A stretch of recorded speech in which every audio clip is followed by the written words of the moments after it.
Keeping your home in order seems easy, but it is not. Many people struggle with being tidy because they have never been taught how. Marie discusses how to approach tidying in a completely different way from what you've done before. Rather than taking a systematic approach, cleaning a room at a time, she advises launching a tidying marathon. This will keep you from rebounding and going back to clutter once again. Before you can get to tidying your home, you need to free yourself from all the clutter that has accumulated. This is the first phase of successful cleaning. Here, you get valuable tips on how to decide which things should be discarded and what things you know you should keep. Your primary focus is to fill your home with only those things that bring you joy and happiness. You learn how to create a dialogue with yourself and your home. Tidying your home is easy if you follow the correct order. Learn the right order of sorting and organizing so you can work from the easiest categories to the most difficult. Starting with clothing, because these are things we don't tend to keep for long periods of time anyway, can help you to lay the groundwork and hone your skills in discarding and organizing. With each category of possessions, you will become more skilled at how to decide what to keep and how to organize your home in a way that will keep it tidy for years. There is a special technique for creating effective storage. When each of your possessions is giving its own place to rest every day, you are less likely to create clutter again. Reminding you of the two basic rules of tidying: discard first and store later. You can truly simplify your life by following these very basic guidelines. When you have finally achieved a tidy home, one that has been done right, then you will begin to see a transformation in other areas of your life. This is where the magic of tidying starts to bring about a change in fortune and better conditions in your life. Why is it difficult to keep my house organized? Most of us are self-taught when it comes to tidying up. As children, we are often scolded about not being tidy, but never actually taught. As a result, even those who were lucky enough to have a home economics class have never properly learned to tidy. This means that the vast majority of us have spent years practicing an ineffective means of keeping a house in order. However, that can change simply by applying the KonMari Method of tidying in your life. Rather than struggling to manage the things in your home, you can break free from the ongoing cycle of useless clutter all around you. Marie learned to tidy when she was a young child. In the beginning, she followed all the instructions for tidying up her room she found in the latest home decor magazines her mother used to get. After reading each article, she would quickly make a game of it, and soon everything she did was nice and tidy. It was one of her favorite pastimes. Still, there was one major problem. No matter how diligently she worked at tidying up, it was just a matter of time before it would be cluttered again. For a while, she accepted this as part of the territory. There was no way to tidy up and keep it orderly forever. Most people, when they hear the word rebound, will automatically think about dieting. However, the word can also apply to tidy too. Marie discovered that with a sudden and drastic change in the environment, there would be some lasting effects in much the same way as a sudden or lasting cut in calories can have a major impact on your weight. If your house is organized in one marathon cleaning session, your entire environment changes and the effects are longer lasting. Rebounding only happens when people believe that they have completely tidied up their homes but have not actually completed the job. Once you understand this basic fundamental truth, even if you are an inherently lazy or sloppy individual, your home environment will change for the better, and you'll be able to keep it that way. Everyday cleaning never ends. While the advice to clean a little every day sounds reasonable, we've already seen how it will automatically cause a rebound. When you approach cleaning in this way, you will never finish. By the time you work your way through your entire house, you're ready to start all over again. Like everything else, it is impossible to change a habit without first changing the thoughts behind those habits. So, before you can even begin to change the way you approach tidying up, you must first change your thoughts. Marie learned this lesson when she was in junior high school. After reading an article about this very fact, she headed home and within a few hours had transformed her entire room.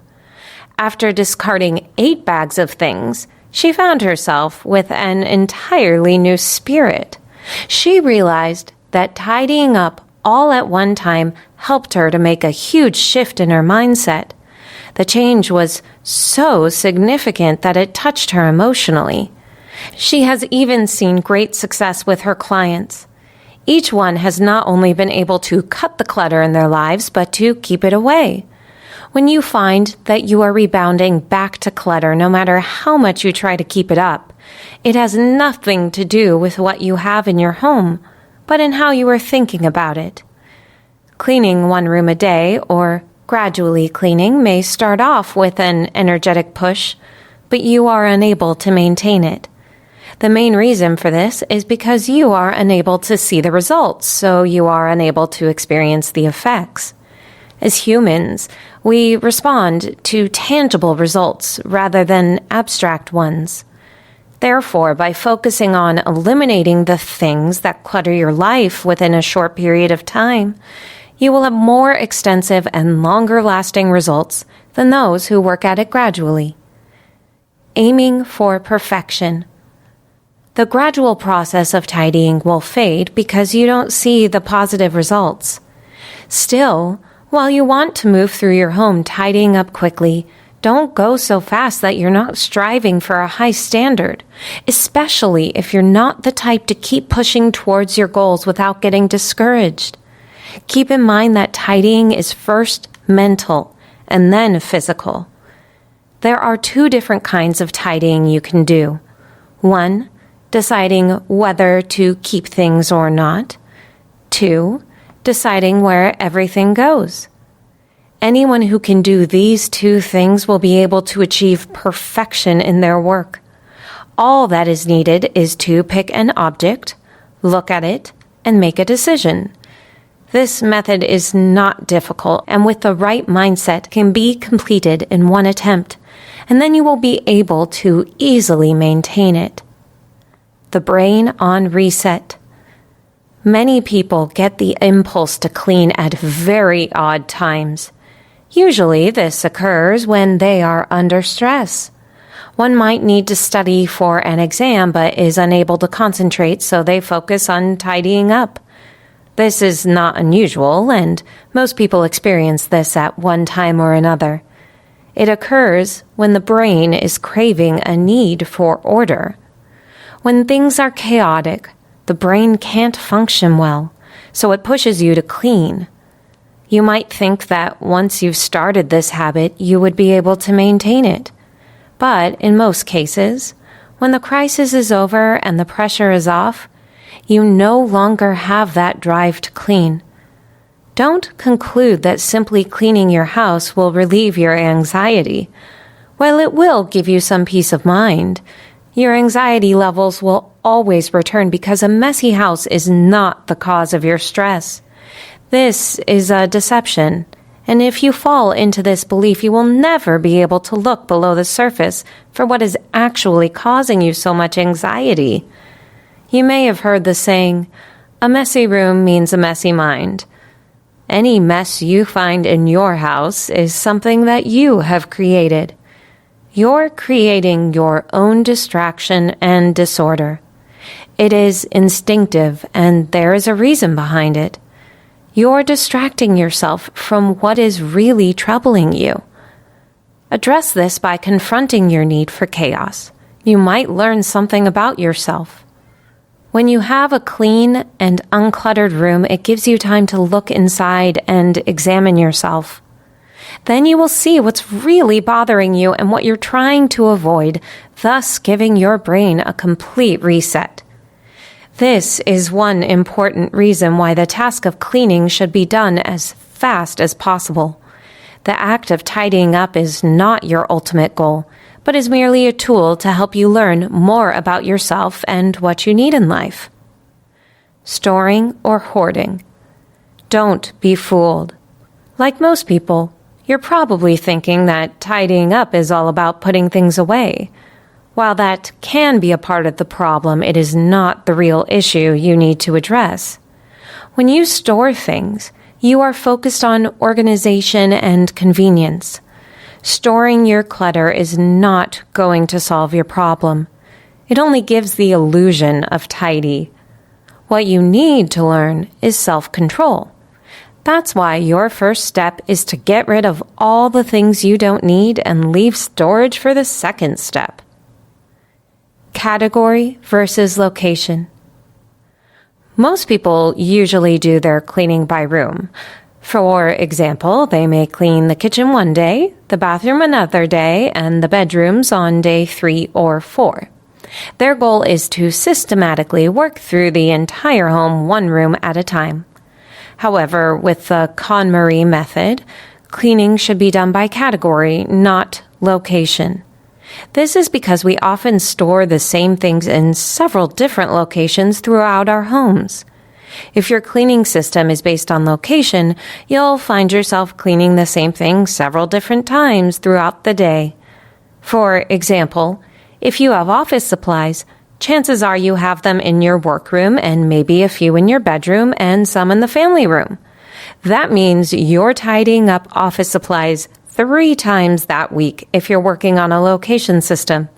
However, if your goal for tidying that day is office supplies, you will go through your house and systematically work on all the office supplies in the house once. Clean according to your personality. Many people will focus on the cause for clutter rather than on addressing the clutter itself. At first glance, this may seem logical. One person may conclude that their home is messy because they are busy people. Another may recognize that their home is cluttered because they are just lazy and don't really want to dedicate the time needed to manage it.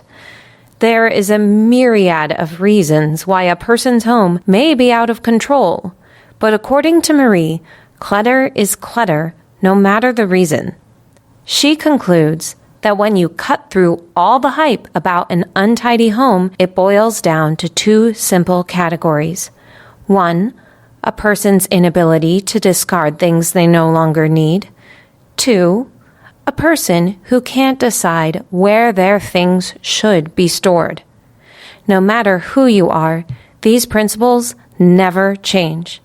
Of the 2 problems, the first one needs to be addressed first. If you can master the ability to discard things, then deciding where everything else should go becomes decidedly easier. The only other concern you might have is the level of tidiness you hope to achieve. Tidying should be a special event, not something you do every day. The focus of this book is tackling the big job once and for all. This method allows you to place yourself in a clean and well-organized space where you can feel comfortable. According to Marie, by taking the time to complete a once-in-a-lifetime major cleaning event, you put yourself in a better position psychologically and emotionally. Once your house is in perfect order, maintaining it would just be a matter of putting things back in their assigned place. However, if you fail to do this major cleaning overhaul, no matter how much effort you put into daily tidying, it will be to no avail. Some have doubts that even when their entire house is in order, that they will struggle to maintain it. They may be avid shoppers and fear that the accumulation of more goods will start a new pile of clutter all over again. But Marie is quick to point out that until you've experienced this type of dramatic change to your environment, you won't fully understand the kind of impact it will have on you. To preserve your new pristine environment, you will be more than happy to put things back in order to maintain it. One only needs to experience living in a perfect environment to be motivated to maintain it. To do that, all that is needed is to take the time to examine everything you own and make a decision on whether to keep or discard each one. If you choose to keep it, then it must be given an assigned place. Even those who have been raised with the belief that they are untidy will see a major difference. This negative self-image can be completely shattered in a matter of seconds when brought face to face with a tidy environment. The impact of such an environment can be powerful enough to keep you from rebounding back into your messy ways.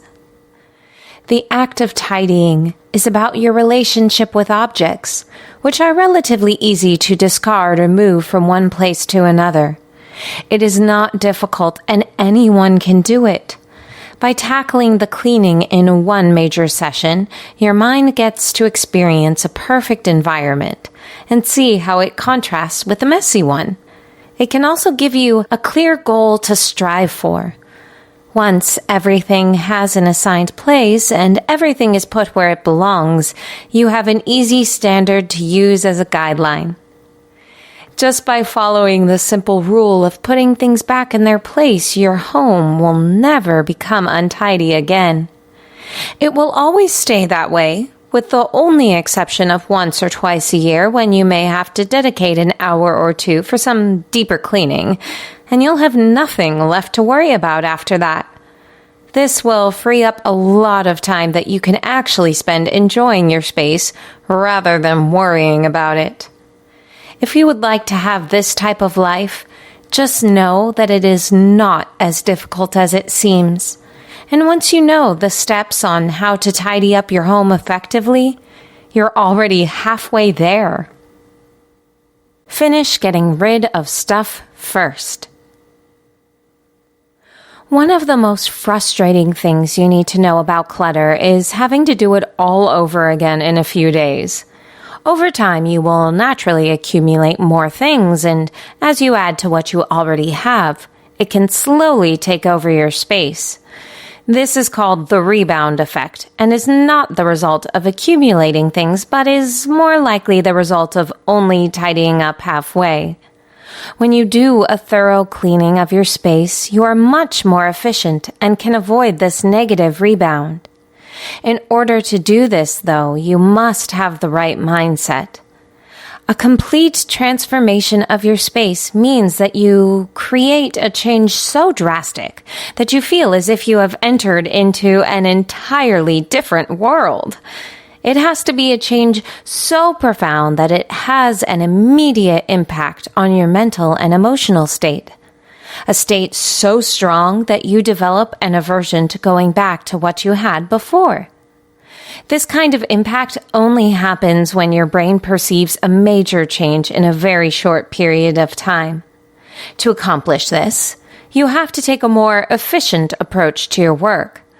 If not, you might start out with good intentions, but as the day drags on, you'll lose your zeal and focus. The longer it takes to accomplish your goals, the more exhausted you'll feel and the more likely you'll reach a point where you want to give up before you're done. You must work quickly. But what does it mean to work quickly? Marie explains that quickly could mean as much as half a year. While that may seem like a long time to dedicate to tidying up, when it is compared to the rest of your life, it is a small sacrifice to make. Once you have accomplished a thorough tidying, you will experience the freedom that a tidy home can give you and languish in it for the rest of your life. The KonMari Method has a very specific rule that must be followed. Tidy up in the right order. That means focus first on discarding and then assigning a place for what's left. Do not try to organize before you have completed the discarding task. This will help you to make permanent progress rather than falling back on your bad habits later on. Visualize your goal before you begin. It would be easy to start discarding without giving it much thought, but that will not bring the kind of results you are looking for. The discarding phase of your tidying must have a goal. Think about why you are reading this book. Something motivated you to pick it up that likely runs deeper than having a tidy home. There is something you hope to achieve in making your home tidy. So, before you start chucking things away willy-nilly, take the time to visualize your perfect lifestyle. Think about what your home will look like and what you will gain from taking this step. If your thoughts are concrete, you will be able to develop a clear picture of this new clutter-free space. Having a vivid picture in your mind of what your life will be like is of the utmost importance. If you are struggling to visualize something beyond your clutter, pick up a few interior decorating magazines to give you some idea of what pulls you in. If possible, walk through a few model homes in your area and look at how they are set up.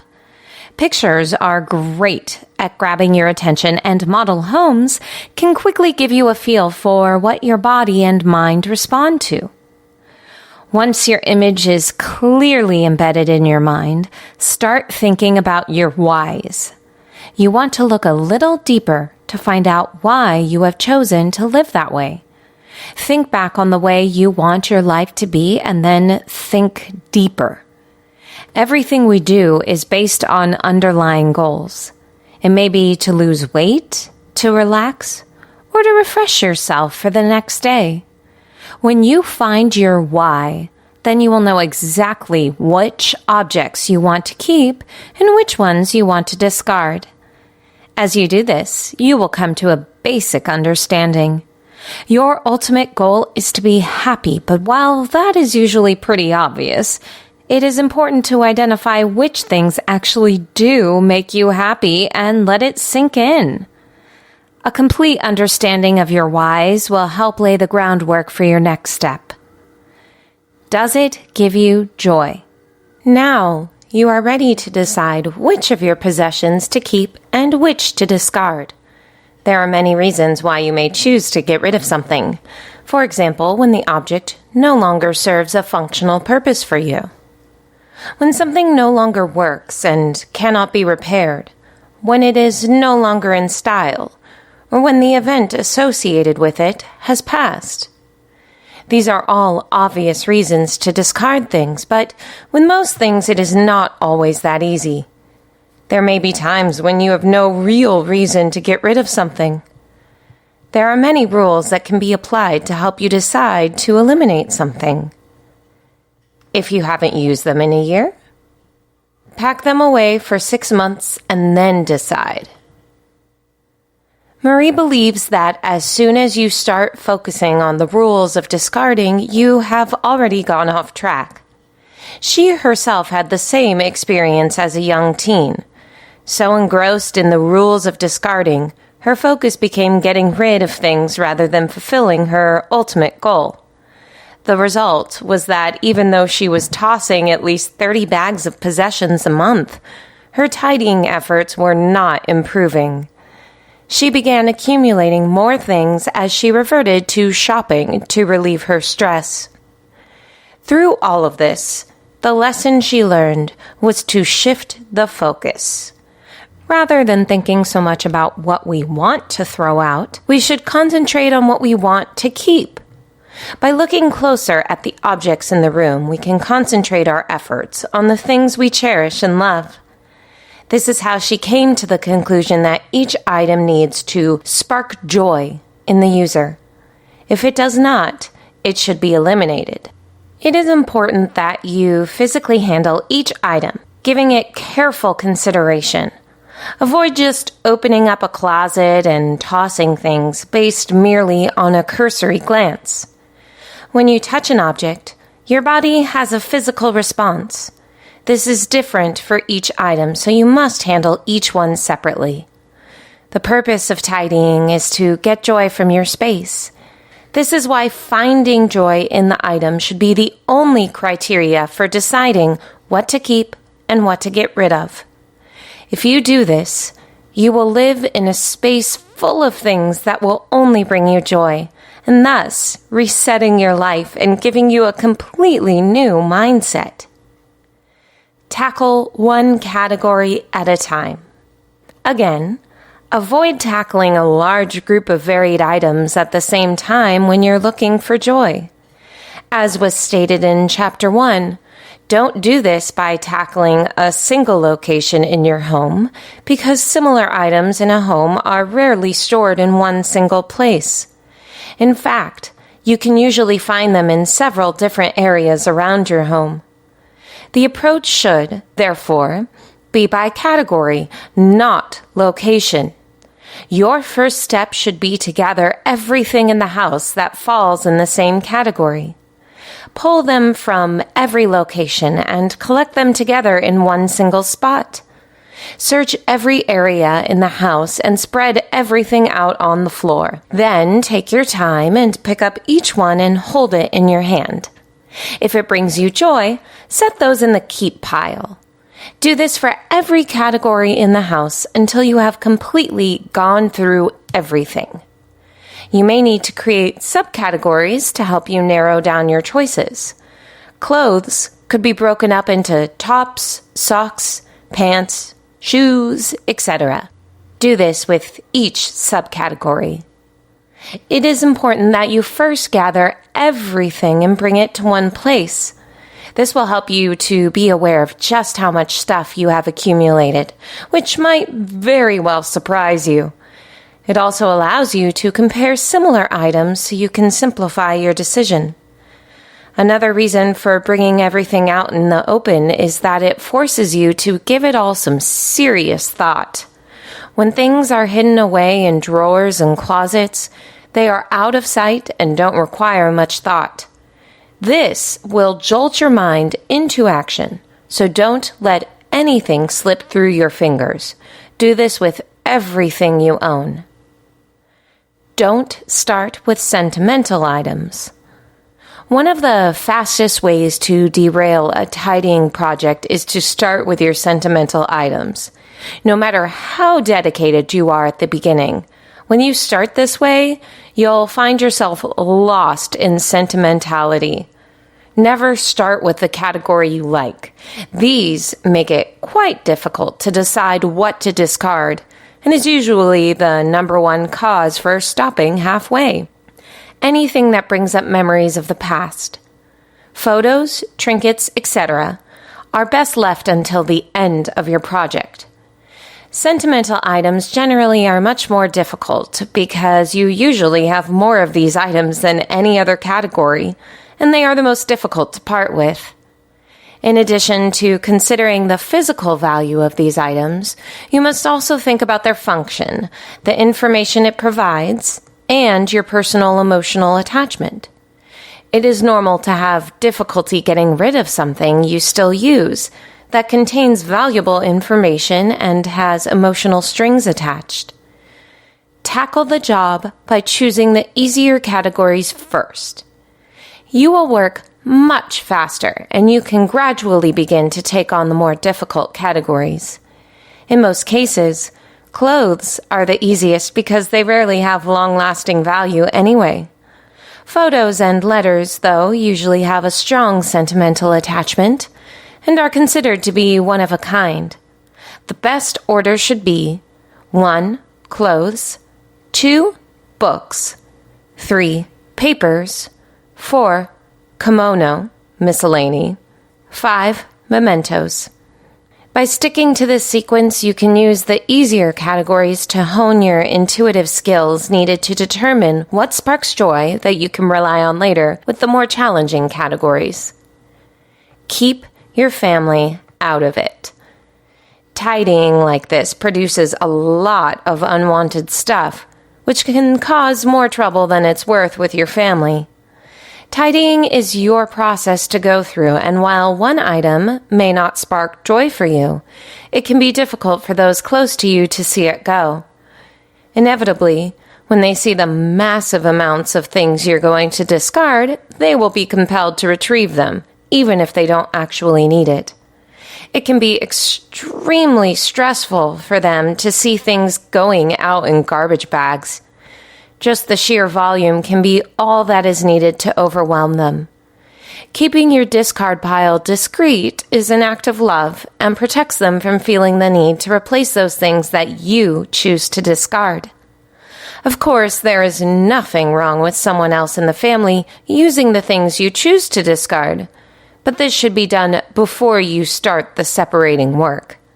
Once you begin, it should be your choice as to whether the item stays or goes.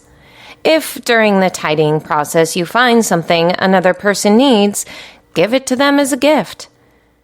If you are sharing space with someone else, it may be tempting to take on the task of helping them out and discarding things for them.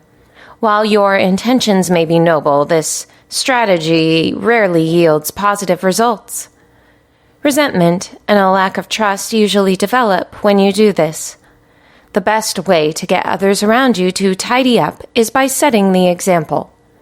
There is something unique about someone who cleans in the midst of others who do not. For some reason, others will see you working hard at your task and will feel compelled to follow suit. So, fight the tendency to point out where others could be doing better with their tidying up and focus on the areas that belong to you. If you don't need it, your family doesn't need it either. As you go through your possessions, you may have the urge to give some items to other members of your family. While this act may appear generous, it rarely takes the feelings of the other person into consideration.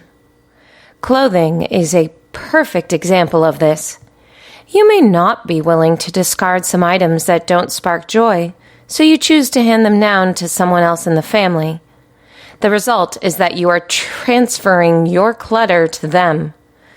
Many will often hold on to the item because you gave it to them, but not because they get any sense of joy from it. As you evaluate each item, decide if it brings you joy or not. If not, discard it and move on. Don't try to burden someone else with it. If it is still in good condition, consider donating it rather than making someone else feel obliged to take it. Your internal dialogue. As you consider each item, you are looking for an internal dialogue that exists between you and the object. It is important that you are able to hear this conversation clearly. So when you start, make sure that you are working in a quiet and peaceful environment. Some will suggest that cleaning is best done with a little background music, but Marie strongly discourages this. When sound fills the environment, it makes it difficult to fully understand what your body is saying in response to the item. If you must have some noise, consider using ambient noise or music with no lyrics, so you can focus on the internal dialogue you are having with your items. What to do when it's hard to throw something out. There are two types of human judgment, intuitive and rational. When we are choosing what to discard, it is our rational mind that often gets in the way. We may intuitively know that an object doesn't spark joy for us, but it's our rationale that prevents us from following through. We raise all sorts of reasons which have nothing to do with our happiness. I may need it later, or it costs so much, or I don't want to waste it. While it is okay to hesitate, this thought pattern can cause us trouble. This is why it is important to listen to your internal dialogue when handling each object and not allow anything to distract us. If you're struggling with something that is hard to part with, ask yourself why you have it. When did you get it? And what meaning does it have for you? Examine how you're using it in your life. Maybe you bought it for a specific purpose, but later realized it didn't fulfill that purpose. Has it fulfilled another purpose? Has it taught you anything? Whatever the case, carefully analyze all aspects of the object. Maybe it has already fulfilled its purpose, and you no longer have any use for it. If that is the case, thank it for bringing you the joy it has, and let it go. By doing this, you are setting it free to serve another purpose for someone else, or letting it retire with grace. This will help you to feel clear and refreshed mentally, and make your tidying more productive. The magic of tidying by category. There is a process for organizing your house that can really be fun. Interestingly enough, going through the steps of assessing your feelings about different things, identifying which objects have already served their purpose, showing your gratitude and saying goodbye are not about the things you have, but an examination of your inner self. It is a rite of passage that opens the door to a whole new life for you. The trick is to follow each step in order. So, before you begin to have a large supply of garbage bags on hand and get ready to discover the new you.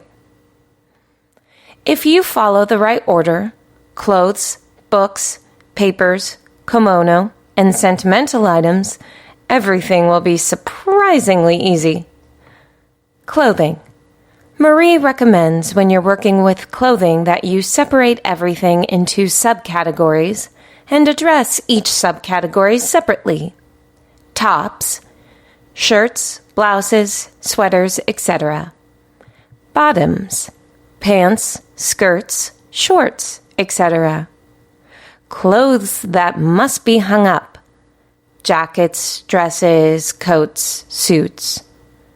Footwear, socks, stockings, leggings. Underwear. Bags, book bags, handbags, messenger bags. Accessories, belts, hats, scarves. Clothes for special occasions, swimsuits, cultural clothing, uniforms, etc. Shoes. The main reason to follow this order is that it works.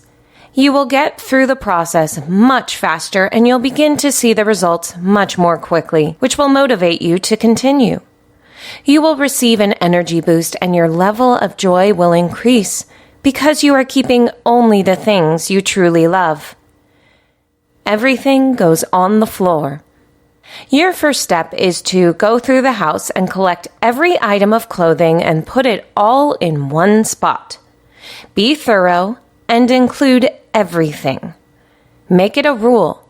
Anything that is not in this pile will automatically be relegated to the discard pile. Following this rule usually creates added incentive to do a final sweep and a more thorough search. Putting everything into one pile usually leads to surprise, as most will be overwhelmed by just how much stuff they actually own. When it comes to clothes, this includes all seasons. Start sorting with the off-season clothes because it is the easiest to choose what makes you feel good. Because they are not needed at the time, it is easier to gain perspective about their true value.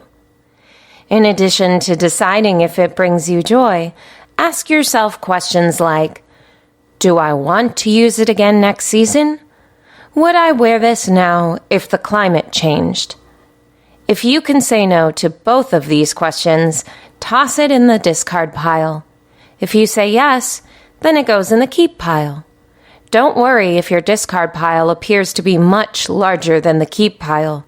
Remember, you are choosing things that bring you joy, so you'll have exactly what you need. Loungewear.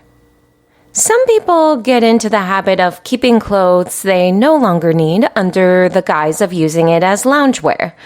These are items that they want to keep but only to wear inside the house and never out in public. The problem with this is that these clothes are rarely ever used and end up adding to more clutter. Doing this is just a means of delaying the inevitable. Avoid this habit of downgrading your clothes to loungewear. Remember, the clothes you wear, even inside the house where you're not seen, does have an impact on your self-image. Storing your keepers. Once you have completed your selection process, you are ready to go to the second stage of tidying up, finding a place to store the keepers. There are two methods for storing clothing: folding and hanging them up. Folded clothes are to be kept in a drawer, and hanging clothes should be kept in a closet or on special rods. Most people prefer hanging clothes since it is much simpler than folding them. However, that is only because they haven't learned the simple trick of folding clothes properly. When it comes to saving space, folding is probably the most effective. Marie says you can fit from 20 to 40 pieces of folded clothes in the same amount of space you use to hang just 10. There is a Japanese word for healing, te-at. Literally, it is translated to apply hands. When you fold clothes, you must hold each piece in your hand and pour your energy into it. Its origins are found in a time long before the advent of modern medicine, when the common practice of healing was to lay their hands on an injured or sick person. That same physical contact, holding hands, patting your little one on the head, or even embracing someone has already been proven to have a calming effect. Even the soothing powers of massage have long been known to relax the body. This is due to the energy that flows through the hands into the skin of those they touch. There is no question that our hands have a healing power that is still not fully understood. You can apply the same energy to your clothing. As you handle your clothes, when folding, you transfer some of that energy into them. But it's not just about folding them. There is a very specific process you must follow. When you fold properly, you pull the fabric tight and smooth out the wrinkles. This actually strengthens the material. When clothes have been folded in the right way, a transformation takes place, which is readily evident. Folded clothes take on an appearance that is different from another piece of clothing that has just been haphazardly stored away. The thought here is that folding your clothes involves more than just conserving space. It is an expression of love and gratitude for how your clothes have served in supporting your lifestyle. When you fold, your heart must also play a part, offering thanks for the protection and service those garments have given you. As you fold, take note of certain details, stains that you may have overlooked, frayed edges, or signs of wear will become readily evident. It's actually a conversation you have with your clothes. The mechanics of folding. Interestingly enough, folding doesn't start with handling your clothes, but with your mind. You must first visualize what your drawer or storage space should look like. Your goal is to organize the space in such a way that you will be able to identify everything in it with just a glance. Think of how books are organized in a bookcase. Every spine is clearly visible, so you can know in a glance which book it is. Contrary to common customs, everything should be stored standing upright, not laid out flat and stacked on top of each other. This is a habit copied from the way clothing is displayed in stores. However, this only works in the retail world, where things are constantly revolving in and out. In your home, however, you are creating a more permanent situation. In order to fold your clothes so they stand up, you must think compact. This will require more folds per piece. You might think this will mean more wrinkles, but it's actually not the folds that cause wrinkles, but it is the amount of pressure you apply when folding. Your goal is to fold each piece into a smooth rectangle. 1. Fold the item lengthwise, taking the outer edge and folding it towards the center. If it has sleeves, tuck them inside so you have a long rectangular shape. 2. Pick up the short end and fold it to align with the opposite short end. 3. Repeat this fold again so the garment is in half or in thirds. 4. Continue folding in this manner. Adjust the number of folds so that the item will be able to stand on edge when placed in a drawer. This way, your clothes will be stacked side by side and not stacked so you can see every piece. If your folded piece does not stand up on its own, it means you don't have enough folds to give it stability. Soft material can be folded more tightly, and thick material can be looser. When you find the perfect combination of folds for each of your garments, it won't be a problem for you to fold and store ever again. Arranging your clothes. Do you have the kind of closet that you open up but still can't find anything you need? Part of the problem is that everything doesn't belong on hangers. With the KonMari Method, the only clothing that needs to be on hangers are coats, suits, jackets, skirts, and dresses. Also, clothes that are made from soft materials or have high, unique cuts that do not fold well. Adding anything else will contribute to the clutter in your closet. Another reason for the congestion is your lack of knowledge of how to organize well. A general rule to follow is to hang clothes by category next to each other. There should be a section of jackets, another for suits, another for dresses, etc. Clothes need space to relax and hang freely so they are more comfortable and secure. A trick for keeping your closet from looking messy again is to hang them so that they gradually rise to the right.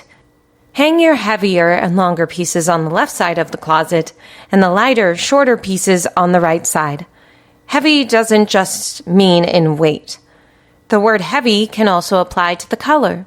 So, as you move from left to right, the clothing should be arranged with longer and heavier materials like coats on the left side, and lighter and more airy clothing on the right, like blouses, shirts, and skirts. Storing socks. When your socks are worn, they are always in a constant state of tension. So when you are ready to store them, they should be in a relaxed state. Marie points out that the common habit of rolling socks up in a ball or tying socks in the middle keeps them in that tense state, which will contribute to their wear and tear. If they are maintained in this condition for an extended period of time, it will shorten their usefulness, and they will end up in the discard pile long before their usefulness is gone. The best way to treat your stockings is to learn how to fold them properly. 1. Place the toes together, one on top of the other. 2. Fold the stocking in half lengthwise. 3. Fold into thirds, keeping the toes inside so that the elastic protrudes slightly on top. 4. Roll them up toward the waistband, keeping the waistband on the outside. Knee-high socks should be folded in the same manner. Tights, which have a thicker material, are easier when folded in half, not in thirds. When placing them in the drawer, make sure you stand them up on end so that the swirl of material is facing upward. If you plan to store them in plastic, place a cardboard box inside first. This will keep them stationary so they don't roll or slip when opening. Folding socks is also very simple. 1. Match the socks together with one on top of the other. 2. Follow the same guidelines for folding clothes. 3. Low-cut socks can be folded in half, ankle socks into thirds, and knee socks can be folded into 4s or 6s. 4. Adjust the number of folds to match the height and depth of your storage area. 5. Store them in the same way as you would with clothes. Your goal is to create a rectangle that will fit perfectly in your chosen storage space. Seasonal clothing. For years, the tradition in most cultures has dictated that you change out your clothes twice a year. The problem with this idea is that it is outdated. In the past, we had to switch clothes because of the drastic changes in climate. But today, with most homes and places of work climate controlled, it is rare that we need to do this any longer. Even our transportation to and from our destinations are set to optimum temperatures. So, with the exception of heavy coats and such, the need to have 2 sets of clothing for different climates is rare. Marie believes that it is important to put up all your clothes where they can be easily accessible. Rather than categorizing your clothes for winter or summer, she suggests that you categorize them by materials. So, instead of summer clothes, set aside an area for cotton-like materials. Instead of winter wear, have a space set aside for wool-like materials. Avoid categorizing clothes by season or activity because it is not specific enough. This is especially important if you have a limited amount of storage space. The only exception would be the bulky winter coats, which can be stored out of sight in the back of your closet when they are not needed. Books.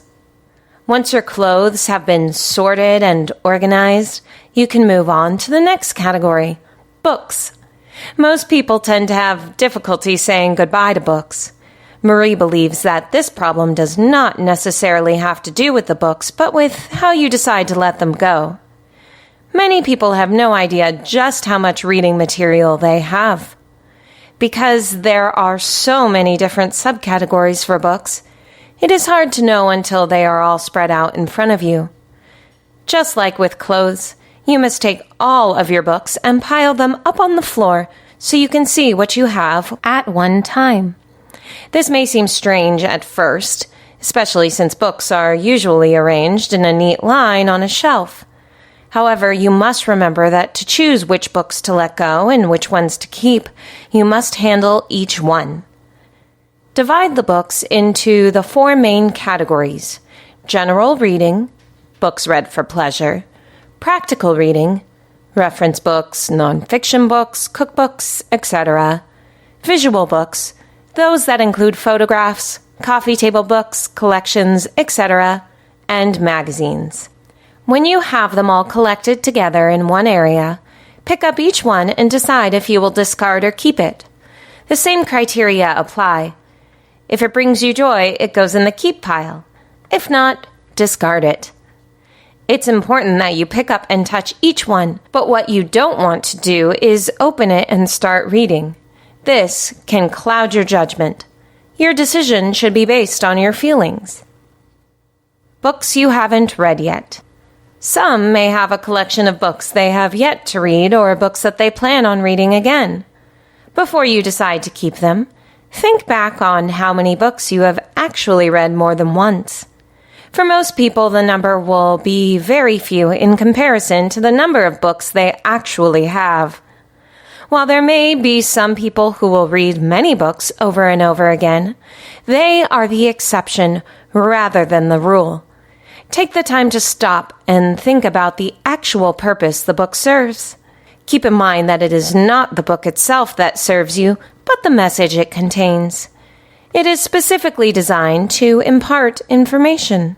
If they are just going to sit on the shelf, they are not serving their purpose and are taking up space in your home. With that understanding, don't make your decision on what you will read again. You have already consumed the knowledge it offers. Only focus on keeping the books that bring you joy. When it comes to books you haven't read yet, or that you're still in the process of reading, consider the possibility that you may never read them.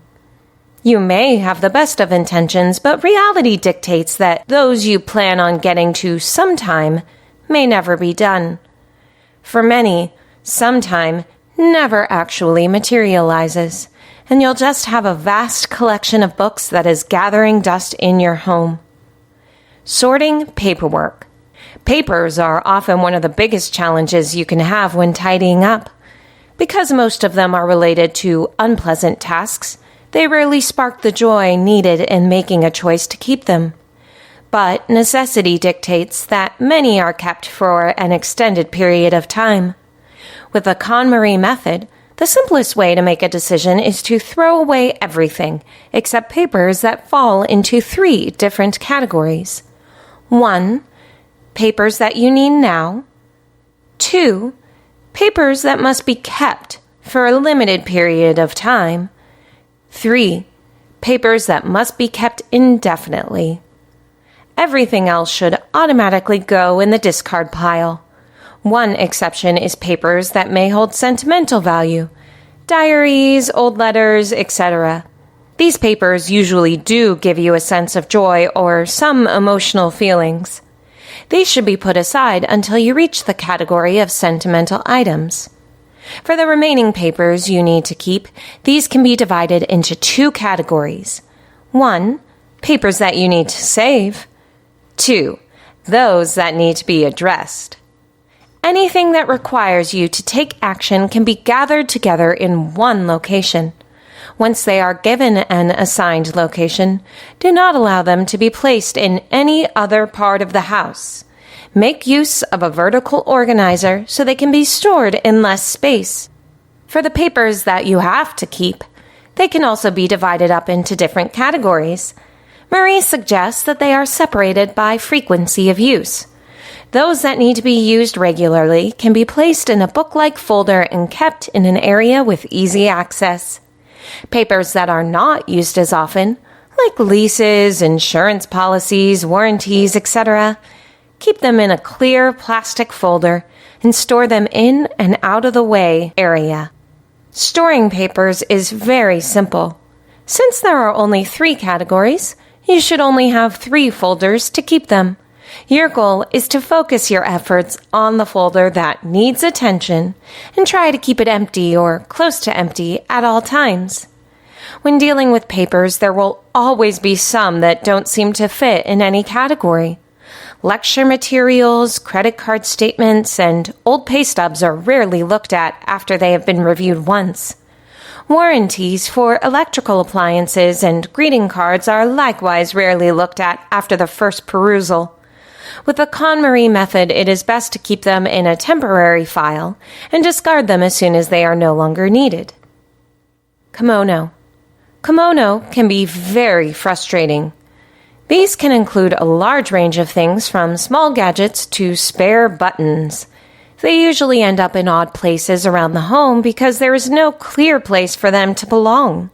They end up being placed in drawers, boxes, and other out-of-the-way areas in the house and over time accumulate with no real place to go. Sorting these things may seem like a difficult task, but it can quickly be simplified with the KonMari Method if you approach it in a very specific order. 1. CDs and DVDs. 2. Skincare. 3. Makeup. 4. Accessories. 5. Valuables. 6. Electronic gadgets and appliances. 7. Household materials. 8. Household supplies. 9. Kitchen gadgets and supplies. 10. Other. As you sort, you may find an alarming number of things that you will instantly realize needs to be discarded. You will start to see just how much of this stuff you've decided to keep for no real reason. These include things like gifts that have never been used, souvenirs you've received from friends, and other objects that others have given you. You keep them because of the person that gave them to you, and you recognize that the gift was an expression of love. It is important to realize that presents that have yet to be used have already served their purpose. They have been received. If they don't suit your tastes, then there is no need to feel obligated to keep them. The purpose of your gift was not just to give you something, but to relay their feelings. So there is no need to feel guilty about parting with it. Whether you discard it or donate it, you are showing your appreciation for the person who thought about you, as well as for anyone else who might receive it. Samples. As you go through life, you collect all sorts of samples, most of which remain unused. They end up collecting in odd areas of the house. Cosmetic samples may have a limited shelf life, so if kept for an extended period of time, have no real purpose anyway. Some will only be good for a few weeks, while others may be good for up to a year. The smaller the quantity, the shorter the life expectancy. To be safe, The best thing to do is to discard them. Packaging. When you purchase small gadgets and electronic devices, they usually come in very bulky packages. These also are rarely reused and are better suited for discarding or recycling when possible. Usually, the manual or any other related paperwork is rarely looked at after the first time, so it won't be missed if it's gone. Collectors often save the original packaging for things they purchase because they think it increases the value if one day they decide to sell them. However, when you think about the amount of money you're paying to store these bulky items, you can easily see that the small return you get on such an investment pales in comparison. If you're thinking you need them when you move to a new home one day, it is rare that you can't find suitable boxes for packing when you need them. There is no need to have them accumulating in your home. Power cords. Cords are another miscellaneous item that seems to collect in odd places. If you find cords that you don't know what they go to, discard. Most homes have lots of cords of the same type that can be used for multiple gadgets. If it happens that you can't find the cord for something later, you can always go out and buy a new one. They are quite affordable. Broken gadgets. People often hold on to broken gadgets and appliances in the hopes that they will get them repaired, but rarely do. In most cases, this is very unlikely, so you can view this as an opportunity to recycle them so they can be used for another purpose, or discard them completely. Old bedding. People love to collect bedding of all kinds. These items are very bulky and can take up a lot of room. While it is important to have extra bedding for overnight guests, review how often you have these types of visitors in your home. If it is less than once or twice a year, it isn't necessary to accumulate so much bedding. Stuffing them in a closet indefinitely can create odors so bad that you wouldn't want to use them for visitors anyway. Spare buttons. Spare buttons are usually saved because they have fallen off of a piece of fabric. These are rarely sewn back on, and if they do, view it as a sign that the garment has completed its course of usefulness. Then it will be easy to toss out. Most clothes that you plan to keep for a long time, like coats and jackets, usually have spare buttons sewn into the lining. There is no need to save buttons when you lose them. If you lose a button on other items that have to be replaced, they are plentiful at your local handicraft store, so don't feel like you have to keep a collection of buttons around the house for such cases. Healthcare products. Whether it is exercise equipment or kitchen gadgets, these things can be quite expensive. But if you rarely use them, let them go. Appreciate the purpose they served when you first received them, but move on with the belief that you have already become healthier for having used them. Novelty items. Unique items like the screen cleaner cloth that you got as a gift for a purchase, or pens engraved with a business name, a piece of paper announcing an important event, and so on, can also be discarded. They were meant to remind you of certain things and have already served their purpose. None of these things will bring you joy, so they can be discarded without any sign of guilt. Small change. Unless you have a specific purpose for collecting coins, it is best to put them in your wallet as soon as you find them, rather than having them collect in odd places of your home.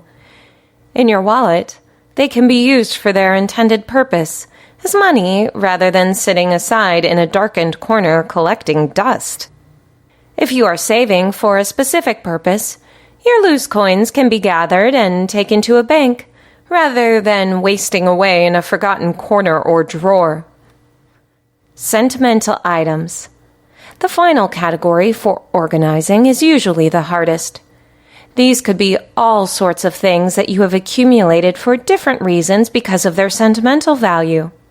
These include mementos of time in the past that once gave you joy. Just the thought of getting rid of them can cause us discomfort. But keep in mind that your memories do not disappear with the object. Marie believes that we should be living in the present, and this is the time that should be most important. So, going back to the old rule, does it spark joy, is key to whether or not you want to keep these items. If, when you are handling these items, they still bring you joy, then it is okay to keep them. But if you find that you have outgrown them and are just keeping them for the sake of memories or out of obligation to others, then it's time to discard. You might ask others that may be involved if they want them, but if you don't get a positive response, they can go in the discard pile. Old report cards from school, certificates, and uniforms you can no longer wear should be disposed of. Past letters from people you haven't spoken to in years should also be disposed of. The purpose of the letter was fulfilled once it was received and opened.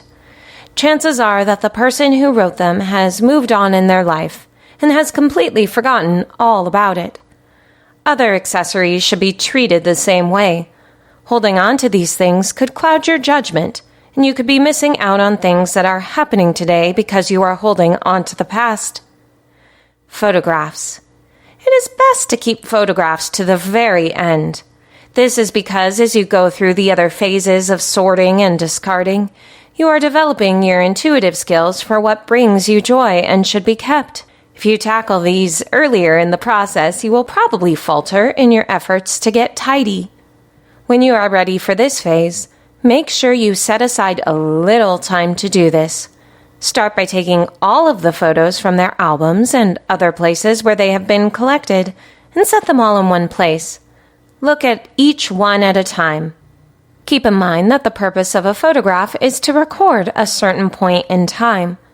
When you have this thought foremost in your mind, it will be much easier to determine which ones truly represent memories you want to cherish and which ones don't. You're looking for that spark of joy. Stockpiles. Some people are natural hoarders and will collect lots of things that they may truly use. The problem with this is that the collections they accumulate take up valuable space and can contribute to the clutter. While the best way to deal with a surplus of things is to use it, some collections are so extensive that it would take years for the supplies to be depleted. The best way to handle these things is to either give them away to friends who need it, recycle, or donate it to charity. While some may think it is a waste of money, reducing your surplus actually releases you from the burden of caring for these things. Once you are free from the excess, you won't want to go back. You'll know when you're finished discarding. No one can tell you what is the right amount of possessions to own. That's because no one knows. If you live in a culture where you are surrounded every day with more than you truly need to be happy, it is hard to know that you don't need something to be comfortable. As you cut back on your belongings, you will reach a point where you know that what you've done is enough. Something will click. Once you know this, you can move forward and that amount will never increase, and you will never have to worry about rebounding either. As you go through this process, you'll become keenly aware of what is really important to you. However, your goal in the sorting phase is not to reduce the number of possessions you have, but to fill your house with the things that bring you joy. For each person, it will be different, so only you can determine when you reach that just right click point. Then you will have discovered the true joy you can get from tidying. Until you feel that, keep reducing. Listen to your intuition. By now, you've got the basics of tidying down. Unlike others who may suggest to you to do this or that when it comes to tidying, you are letting your own feelings decide what to keep and what to discard. This is why many other methods for tidying do not work. They are based on standards that don't take you into consideration. Even if their advice gives you a tidy environment, it rarely lasts because they don't factor you into the equation. Only you will know what makes you happy, so only your personal feelings should be the measure for your successful tidying. By paring down your possessions to a point where you can handle them properly, you reinvigorate your relationship with your things. Disposing of something does not mean you're getting rid of the memories. You are filling your home with the things you love. When we come face to face with this, it can bring out powerful emotions that are very real. This is what gives you the energy needed for life. Listening to your intuition can truly help you connect to life and everything that comes with it. This is the magic of tidying that can give you the happy life that you want. Storing things for a better life. Now that your home has been tidied up to your satisfaction, your focus needs to shift to keeping it that way. This is done by having a designated place assigned for everything you've decided to keep. You've already gone through the hard part, and this phase will take much less time than deciding what to keep and what to discard. Having a designated place for everything reduces the chance of cluttering up your home again. Clutter doesn't just happen overnight. It happens one piece at a time. All it takes is one item out of place to attract more items until you have your messy environment again. When you know where every item goes and put it there as soon as you're finished using it, your house will never become messy again. Your goal is simplicity. Storing your things will be much easier if you have been thorough in the discarding phase of tidying. You'll have far fewer things to find a place for, so your storage will be simpler. When it comes to deciding where to put things, don't overcomplicate it. First, think about what you want to put away. Many people buy loads of gadgets to help them store things, and they rarely work, because the things they buy didn't really take the items to be stored into consideration. One of the reasons why storage in our homes is so complex is because we own too much stuff. The reason we own too much stuff is that we're not aware of how much we actually own. As a result, we continue to accumulate more, which gets in the way of creating a simple storage system. We all have had the experience of stumbling across a device that we had completely forgotten we own because it was stored in some out-of-the-way place where it was easy to forget about it. But once you have reduced the number of things you have and taken the time to assign a spot for each item, you are less likely to see clutter raise its ugly head again. Keep storage spaces together. There are 2 basic rules for storage. 1. Store items of the same category in one place. 2. Don't have your storage spaces scattered throughout your home. When deciding how to store things, you can categorize them by the type of item you're considering or by the person. This is pretty simple, especially if you're single or have your own space separated from others. Just assign one place for each item, keeping categories to a minimum. Follow the same guidelines you used when you were sorting. Start with clothing, then go on to books, documents, kimono, and mementos. If you can keep this order, you can store every category in its assigned spot as soon as you know what you plan to keep. If you live with others, it can be a little more difficult. One of the first things you need to do is to create separate storage spaces for each person in the household. Each person should have their own storage area. Once this is done, you can have complete control over your storage space and keep it clutter-free. If your storage space is scattered in different areas, clutter is inevitable. Don't think about the frequency of use or the flow. There are only 2 reasons for clutter. Either it is too difficult to put things away, or the item doesn't have a place to go. When it is given its assigned spot, we retrieve it when we have a clear purpose for taking it out. If we ignore this vital fact, any system we create will be difficult to maintain. Focusing on putting all your storage in one single location solves both of these problems. Traffic through your house is usually determined by where you store the things. If you create storage space based on your existing flow of traffic, you are encouraging the disbursement of more clutter. Instead, create a storage space that will be clearly visible so you can see everything you need in a single glance. This will make it easier to retrieve and to return items to their designated space every time. Also, you won't need to think about the frequency of use either. We are practical people, so we don't need to divide up everything based on how often we use it.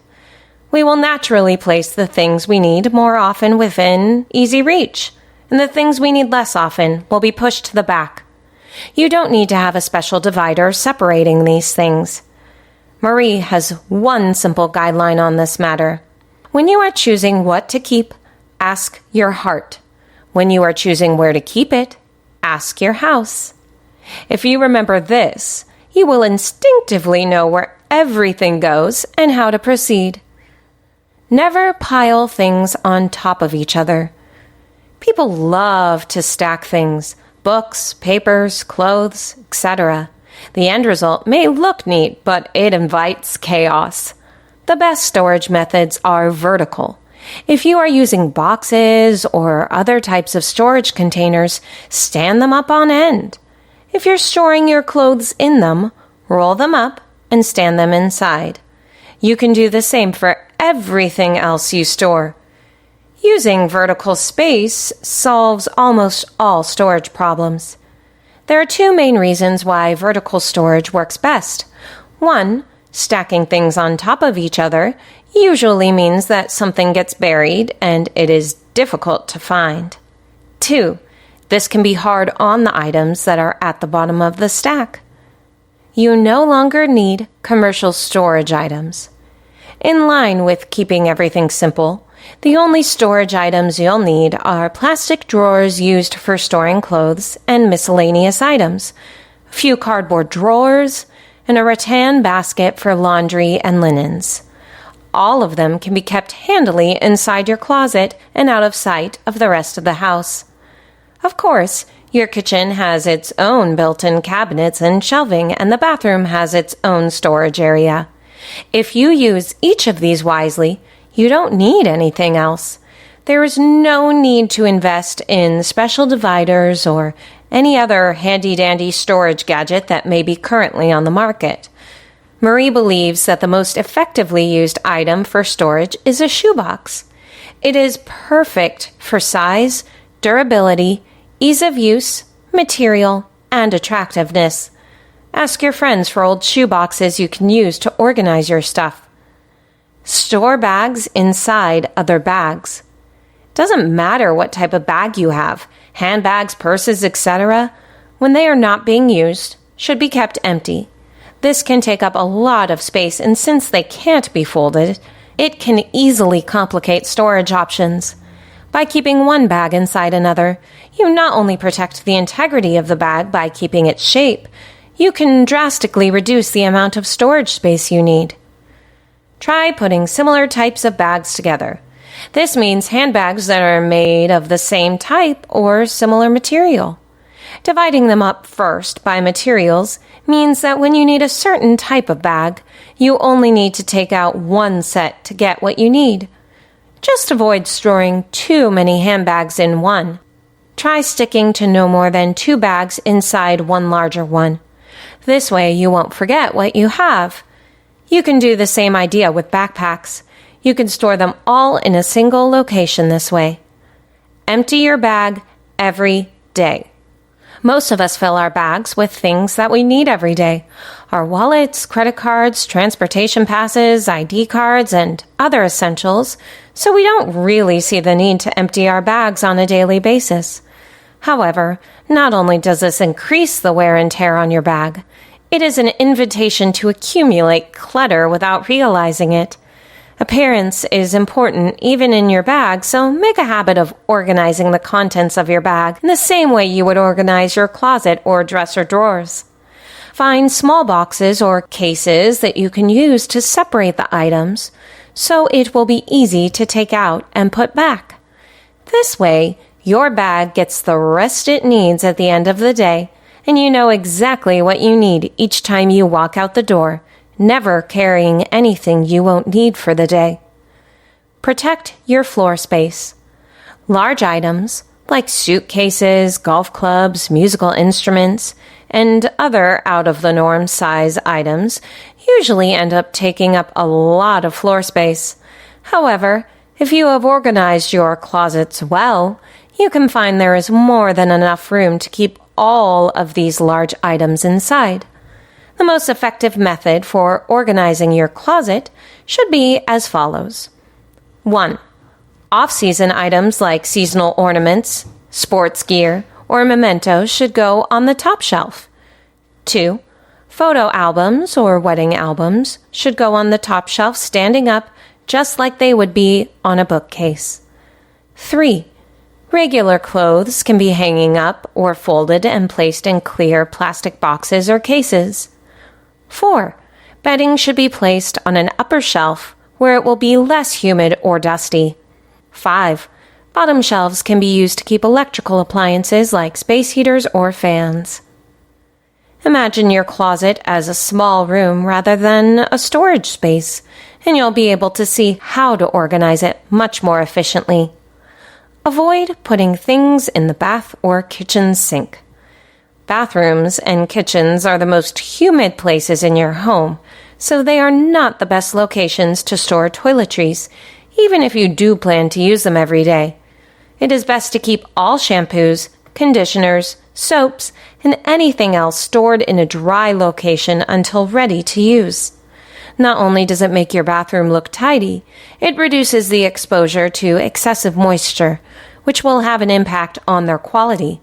After taking a bath, whatever you have used should be dried and put away. It may feel like this creates more work, but you'll find it is actually much less. When it is time to clean the bath or shower, you won't have to remove all these items to get the job done, and you are less likely to see a mold or slime build up over time as it grows up the sides of all your containers. You can follow the same rule for your kitchen too. It may seem more convenient to keep your sponges and soaps on the sink or counter, but it is better to store them underneath. The trick is to make sure that these things are completely dry before you store them. In fact, it is a good practice to dry all of your things before they are put away. As far as storing your condiments and seasonings, most people prefer to keep them near the stove for convenience. This keeps them easily accessible without using up precious counter space. But keeping spices and seasonings on the counter can expose them to grease, food and oil spatters, and other things that may splash on them, making it hard to keep them clean. It also creates an unsightly mess that will be difficult to clean. Always make sure you keep your counters clear for preparing foods, and everything else is stored safely away in the cabinets. Detag your new clothes as soon as you get them home. Whenever you buy something new, take the time to unpack them and remove the tags before you put it away. Keeping them in their original packaging usually takes up more space and ensures that they will soon be forgotten. In the same way, removing the tags will also ensure that the item will be used. Tags left on usually happens with clothing. If placed in the closet with the tags, most people will most likely forget about them and will usually be surprised when they do stumble upon them months later. There is a psychological aspect to this. Clothes that still have their tags have yet to be claimed by the owner. They don't quite belong in the house and have not yet been designated to a particular purpose. This is why they are less noticeable and so easily forgotten. Whenever you buy clothes, you should be clear about your intentions. Welcome them into your home and start caring for them. This allows them to make the transition from a possibility you see in the store to personal possession. Removing the tag is like cutting the umbilical cord that still has them attached to the store you bought them from. Recognize the noise of all your written stuff. In line with removing tags, you also want to eliminate noise of unnecessary written information. When you purchase something new, Remove any advertising labels that may be showing. These add mental clutter to your environment and can be so overwhelming that all your hard work in tidying can be overlooked. Learn to appreciate your belongings. For a Westerner, learning to treat their belongings as if they were alive may feel strange at first, but it is the best way to get more use out of them. Marie points out that athletes and professionals of all kinds treat their equipment, supplies, and tools with great care and usually end up getting a lot more practice use out of them. It is an inbred need in all of us to possess things, and that caring for them makes them last longer. Our clothes do not fray or tear when you respect them. You are less likely to spill or be careless with them, and you won't see damage appearing very often. The same is true for all your other possessions. Marie suggests that you thank your belongings every time they give service to you. While they are inanimate objects, the act of thanking them brings out a spirit of responsibility that will extend to giving them the care they need. No matter what it is, always treat your things with respect and honor, and you will have better servants to take care of you as long as you need them. Tidying can transform your life. There is another side benefit of tidying up your home. As you go through the phase of discarding and storing, you are literally removing all the clutter in your life. Things that may be clouding your judgment or getting in the way of who you truly are. When you are finished reorganizing your home, all those things that were getting in the way will have been removed, and you will be left with only what you feel passionate about. Look around your new home, and you will see a pattern develop. Marie says that most of us develop our passions when we are young, but can't readily see it because of all the clutter. When you put your home in order, you can now discover the kind of person you really are and what kind of things you need to fulfill your life. This new knowledge may be all that is needed to give you the impetus to change your life to something better. You might find the means to start your own business, develop new interests, or find something else that will bring you even more joy. Tidying is a means of evaluating your life and giving you a glimpse of who you really are. It gives you confidence. It is not easy to decide whether or not to discard something. What is easy is finding the things that bring you joy in this specific moment in time. Deciding to keep things that you love will never take much effort, but we often find that we want to hold on to things that don't bring us joy, and we know it is getting in the way. When this happens, take the time to evaluate your feelings. There are only 2 reasons why you might want to keep things that do not bring you joy. You are either clinging to the past, or you're afraid of embracing the future. As you examine your feelings of attachment, you'll start to see a pattern develop. This pattern can be classified in 3 different ways: clinging to the past, a desire for stability, a combination of both. These are all expressions of the inner values you use to guide your life.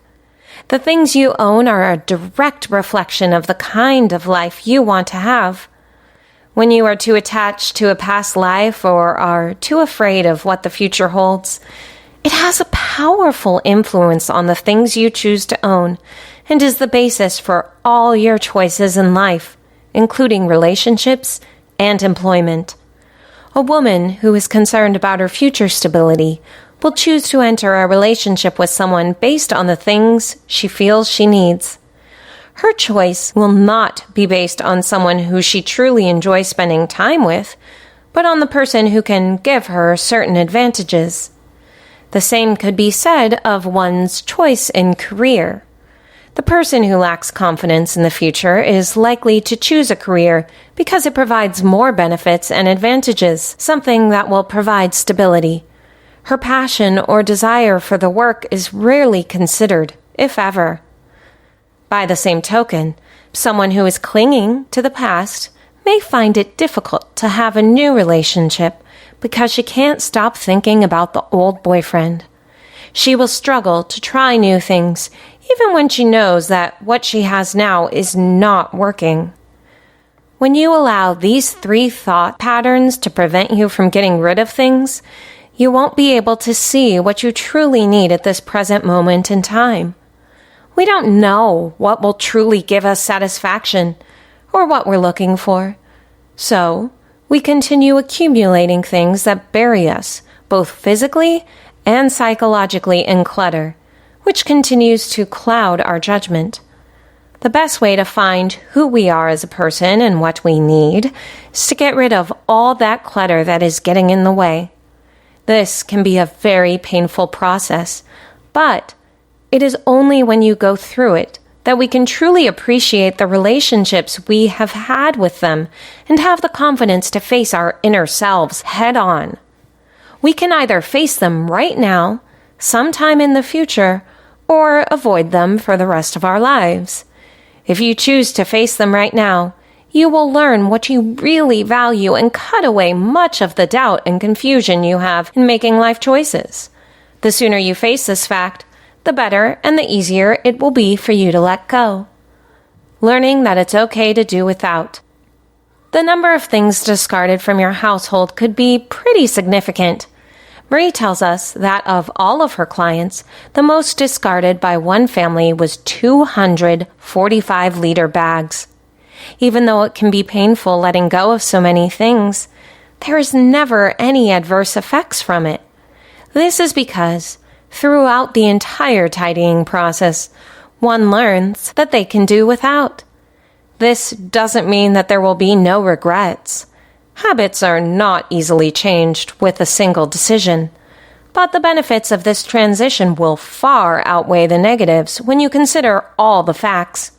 For example, if you find that you need to search for something, with your new organizational skills and better storage methods, you can quickly determine if you have that item, rather than losing precious time rifling through all of the stuff you had before. This can be a major stress reliever. Once you know that you no longer have it, you can become more proactive and start making alternative plans. Another advantage is that you no longer have the need to shirk or pass on responsibility for making decisions for other people. There is no need to assign blame when things go wrong. They are free to make their own decisions because they are fully aware of what needs to be done in any given situation. Discarding is an ongoing skill that doesn't stop once you finish tidying. Remember, your decision to discard something today is based on your personal values now. Over the years, those values will change, and you will have to adjust the contents of your home to match the change. This is why when Marie visits a client's home, she never takes it upon herself to throw anything away. The decision of what to keep is always left in the hands of the client. It is that act of putting your home in order that gives you that new mindset that causes the transformation. Greet your house. Marie developed the habit of greeting a house whenever she enters in order to establish a means of communicating with it. She points out that whenever she greets a house and thanks it for its service, the tidying process that comes afterward goes much smoother. For Westerners, this may seem like a strange process to greet something inanimate, and it does nothing for Marie when she meets with her clients. However, if you start making this a practice, in time you will notice that the house will respond to you. You will get a sense of pleasure as you walk in, and you will feel the energy in the areas that need to be tidied up. Your home is the place where you receive shelter and protection. It gives you these things without judgment and allows you to refresh and heal. It accepts you as you are and is more generous and welcoming than any person you might live with. In essence, tidying is your chance to show your appreciation for all that your home does for you. Your possessions have a desire to help you. You've probably heard people, even in the West, talk about inanimate objects as if they were alive and real. People might comment about how a particular piece of clothing feels neglected or is angry. While we all know that these things do not make outward expressions about their feelings, Marie points out that these feelings spring from our own sense of guilt about how we've treated our things and not from the possessions themselves. This does not mean that our belongings do not have any feelings themselves. If an item has already served its purpose, then it doesn't want to remain where it is not needed. Instead, it wants to leave. Nothing or no one wants to exist in a place where it is forgotten, stashed away in a dark closet, so set it free. Everything you own wants to be of service to you. The environment you live in can affect your health. In most cases, tidying your home will also trigger a physical change in you as well. Just like detoxing your body, you're cleansing all the things that are not beneficial from your life. After tidying, the air in your home is fresher and cleaner. You have less dust, and you're more inclined to clean more often. The fresher air in your environment will give you better skin, more energy, and better health. You may even begin to lose weight because of it. But the main reason that this process is good is that you will be more content. Your desire for things will decrease. You'll have an inner sense of satisfaction in knowing that you have all that you need to live a life free and content. Just like eating, you accumulate things to satisfy a hunger or a craving. Tidying your home satisfies those cravings, and your body will be in a more relaxed state as your life falls into order. Some who support traditional methods of home design like feng shui believe that when the home has proper balance, it brings good fortune. There is some truth to this thought. When the home is comfortable, then you are more energized and happy living in it. That in itself is a reason to see your allotment of fortune increase. The basic idea behind feng shui is the balance of yin and yang, along with the 5 elements from the earth: metal, wood, water, fire, and earth. Since everything has its own energy, every object needs to be treated in a manner that supports and fits its natural characteristics. When you apply this, you are living in balance with nature itself. When you tidy your home, you're creating the same balance so that you can live in the most natural state for you and everything in it. Nothing can bring you more happiness. Identifying what's really precious to you. Deciding whether or not something brings joy to your life doesn't have to be hard. In fact, it is quite easy. When we love something, we act differently toward it. The way we hold it, our touch is gentler, and we give it a kind of reverence that is evident to everyone around. When we don't feel that something is truly precious, we throw it haphazardly around the room. We drop it on the floor, or we leave it piled up in a corner. It is a natural reaction that we don't have to think about. So, when deciding whether something sparks joy, think about that genuine emotion that comes up in your body and choose only those possessions that bring them up. It's a simple matter to have that joy whenever you need it. All you have to do is discard all those things that cast a negative shadow over your heart and keep only those things that you feel are valuable to you. This is when you discover the true magic of tidying. Now you can start your real life. There is no rule that says that tidying is a must for life. Many people will be happy to leave their homes cluttered and never give it a second thought. However, those who have chosen to read this book have selected it for a reason. They are the ones who will benefit the most from the process. The very fact that they have chosen this book is a testament to their desire to want to change the course of their lives. Once your home is in perfect working order, the magic of tidying will reveal itself. When you are not governed by the things you possess, and you don't have to worry about all the problems that clutter brings into your life, you will be free to discover what you were truly meant to do. This is the point where your new life begins. Most of us have trouble keeping our homes tidy. Even with the best of intentions, we seem to be overwhelmed with the clutter that fills our homes.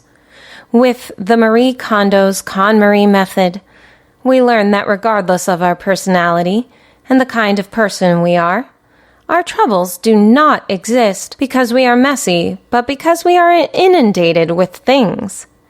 There are many methods that will tell you how to clean your home, but Marie implements a very basic and simple approach to cleaning with sound advice on how to get rid of excess possessions, finding your joy in your possessions, and how to show gratitude for them. Here, you have learned exactly what to do to clear away all the clutter that is crowding your home and your mind, so you can create the ideal living space. So, what are you waiting for? It's time for some spark joy moments with your house.